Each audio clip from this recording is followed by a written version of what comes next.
Objectif Chine est une société locale d'import-export qui vient de présenter en exclusivité des vélos et des scooters électriques.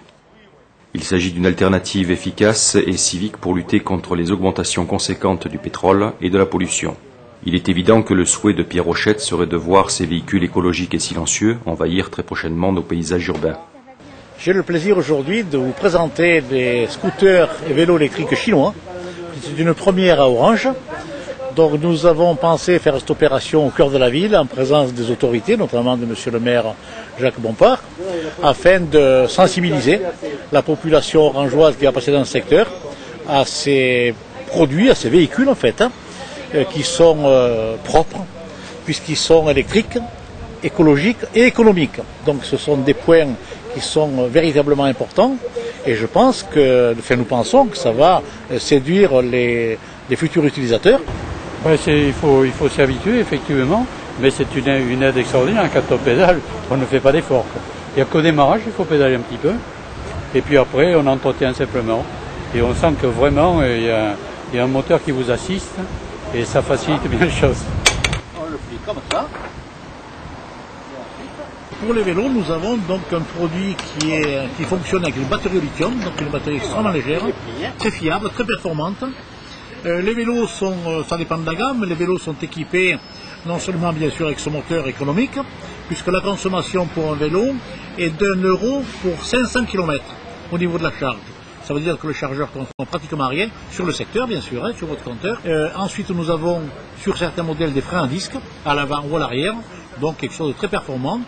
Quant aux autres paramètres du vélo, la selle par exemple est anti-gel. Donc c'est une selle qui reste confortable l'été comme l'hiver.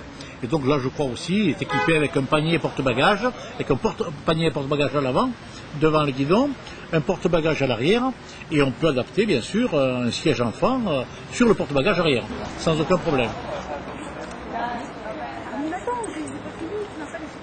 Écoutez, c'est très agréable, cela me paraît très fonctionnel. Il faut voir la durée de vie, mais c'est très sympathique. Quant au scooter, le scooter c'est un scooter un peu spécial, puisque c'est un des seuls scooters qu'on trouve en Europe équipé de 2 moteurs. Il y a un moteur dans chaque roue, ce qui fait sa spécificité vraiment réellement. Son équipement pareil standard, sous la selle il y a un coffre important, un coffre où on peut loger un casque, où on peut loger un certain nombre de petites choses, la trousse à outils, des choses comme ça. Il est équipé donc bien sûr avec des clignotants, avec un phare bien entendu, avec des clignotants, un klaxon performant et un antivol.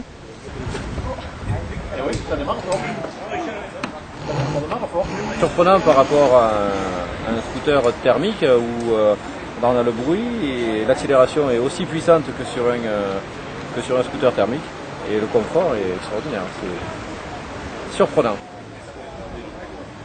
L'autonomie c'est entre 50 et 70 km d'autonomie, donc c'est véritablement un véhicule de ville et périphérie, puisque si on habite à 7-8 km ou autre, même y compris dans une ville importante, c'est jamais plus loin, et là on peut aller faire ses courses, aller travailler, faire ce qu'on a à faire avec ce type de véhicule.